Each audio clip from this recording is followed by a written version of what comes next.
So I've been having these nightmares, and it's kind of in like a lucid dream state a lot of the time. But the other night I had one, and it scared the crap out of me. It was kind of stupid, but it really scared me. And I guess that got me kind of thinking about dreams and the unconscious and everything like that. And I've had some powerful dreams. I've had some prophetic dreams in the past. Now that I'm thinking about it, I've had dreams that have foretold that I would be in the exact situation I am now. But the dream I had the other night was really strange. I was standing like right there by my window and I was looking at my phone. I had my phone in my hand and I was looking at it and I was talking to myself out loud as I was looking at my phone. And then my phone like glitched and it started playing a video of me standing where I was standing at the moment and talking, except my speech was like distorted and like choppy and weird. And I threw the phone and then I ran out my room and went to find my parents because I was scared. And when I woke up, I was so scared that I wanted to go into my parents' room. Like, I haven't been that scared from a nightmare in so long. But there was something about it, something about like hearing my voice all of a sudden. Like, I wasn't recording or anything like that in the dream, and it just started playing me back to me. Freaked me out. But I don't really know what that means. But I've been looking into dreams and the unconscious and things like that. And you know, I know that there are definitely mysterious powers of the unconscious, partly because of these prophetic dreams that I've had in the past that I won't really get into. And then I had one of my first videos that I've since deleted was about a dream I had when my cousin died. But just the other day, my grandfather passed away, and that day I was getting dressed, and I had like a black skirt on, and I was gonna wear like a different top, and then all of a sudden I changed it so that I would be all in black. And I never dress all in black, like ever. And I was thinking to myself, like, did I do that unconsciously because my grandpa's going to die today? And at that point we knew it was like coming, but we didn't know when. And sure enough, it was that day that he passed. So I do really think that you do a lot of things unconsciously that you don't know why you're doing them. Um, and I was reading some Jung, who talks about dreams a lot, and he gave this example of this little girl who was about 9 or so, and she wrote a bunch of her dreams down that she had when she was 8 years old, and she gave this little booklet of her dreams to her dad for a Christmas present. And her dad was another psychiatrist that I guess Freud worked with. There were 12 different dreams, and all of her dreams were extremely archetypal.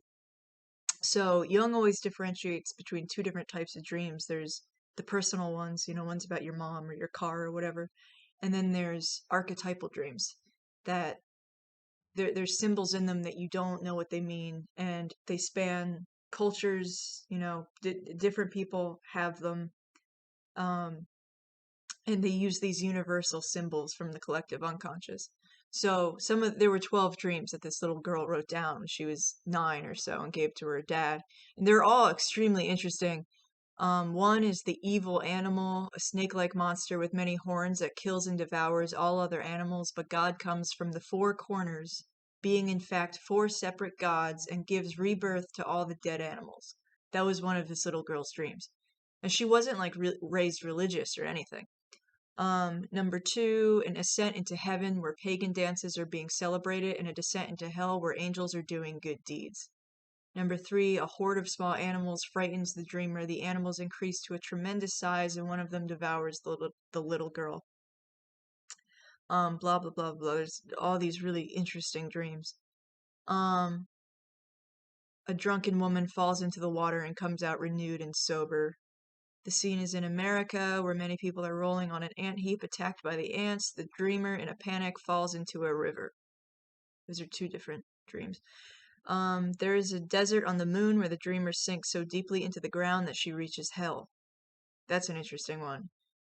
It's just a bunch of interesting stuff. Number 10, in this dream, the girl has a vision of a luminous ball. She touches it. Vapors emanate from it. A man comes and kills her. Number 11, the girl dreams she is dangerously ill. Suddenly, birds come out of her skin and cover her completely. Number 12, swarms of gnats obscure the sun, the moon, and all the stars except one. That one star falls upon the dreamer. So I just read a few of them. But anyway, this little girl had these intensely archetypal dreams. And Jung, um, he claims in the book at least that when he was presented with this little booklet of her dreams, he was like, wow, that's very unusual for a young girl. Those are the types of dreams that an older person would have, someone who's aging, who's close to death, because that's the point in life where you normally are having these archetypal dreams rather than personal dreams, because you're really looking into the nature of life and death. And about 2 years later, the girl died. She was 11 years old and she had some infectious disease and she died. And he said that when he found out she died, he thought about the fact that, you know, she was in her adolescence, which is a time when you get passed down these myths, right? When you it's like the rights of becoming a man or the rights of becoming a woman, and she was in her old age without knowing it. And that's why she was having these intensely archetypal dreams. Um which I'm not having intensely archetypal dreams, I guess, thank God, but something that Jung wrote about it. These dreams open up a new, rather terrifying aspect of life and death. One would expect to find such images in an aging person who looks back upon life. Um, Experience shows that the unknown approach of death casts an Adumbratio, which is an anticipatory shadow, over the life and dreams of the victim. And then he says, you know, Christ, that the altar of the church represents a tomb at the same time that it represents a place of resurrection. Such are the ideas that the dreams brought home to the child. They were a preparation for death, expressed through short stories, like the tales told at primitive initiations or the koans of Zen Buddhism. And that reminded me, so it, you know, that's nuts, first of all. He writes, it was as if future events were casting their shadow back by arousing in the child certain thought forms that, though normally dormant, describe or accompany the approach of a fatal issue. Although the specific shape in which they express themselves is more or less personal, their general pattern is collective. And this idea of the umbratio, or adumbratio, an anticipatory shadow, reminded me of Don't Look Now, if you know what that movie is. It's that horror movie from the 70s. It's got Donald Sutherland and Julie Christie. And that was actually something I wanted to talk about and eventually, so I'll just talk about it now. And I'm going to give spoilers, and I'm going to give double spoilers. So even if you watch the movie, most people who watch the movie have no idea what it's about. I didn't when I saw it. I had no idea what it was about.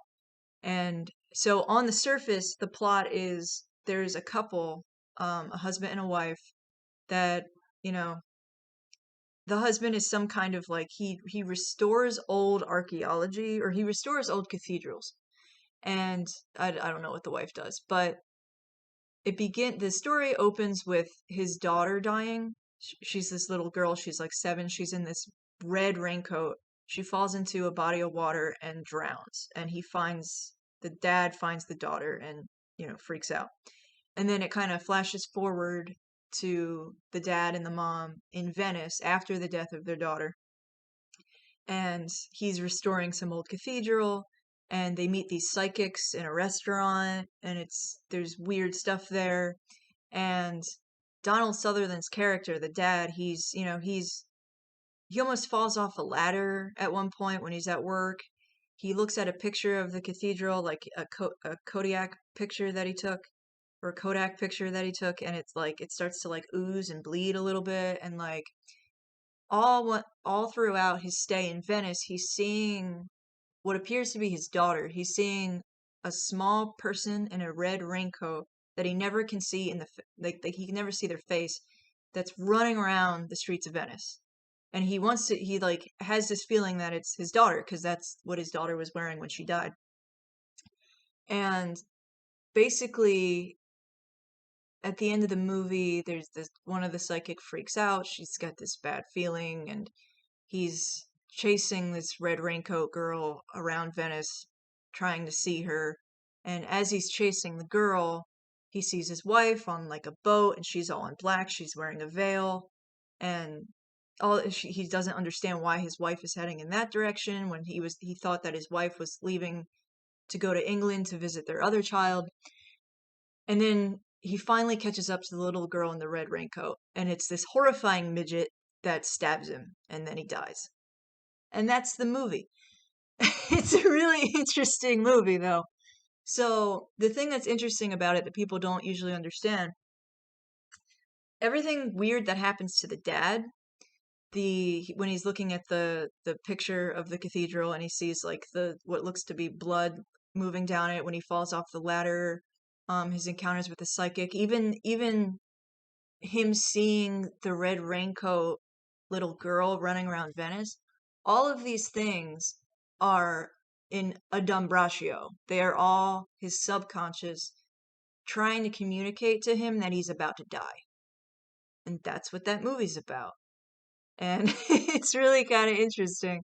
So when I saw this notion in Jung that dreams have this ability to portend future events, um, I was just like, oh wow, that's Don't Look Now. That's what that's about. And it's interesting in Harry Potter, she always gives Harry, J.K. Rowling, or whoever you think wrote the books, always gives Harry these really intense dreams that kind of tell you where he is in his mind. Like in the first book, he has a dream that he's wearing Quirrell's turban, and the turban is telling him to switch to Slytherin. And Malfoy's laughing at him as this turban like tries to choke Harry, and like it's all very symbolic. He has these like deeply Jungian dreams. Um, but yeah, that's all I wanted to talk about today. So, uh, yeah. If anyone knows what the dream I described means, go ahead and tell me, because I've been trying to figure that one out.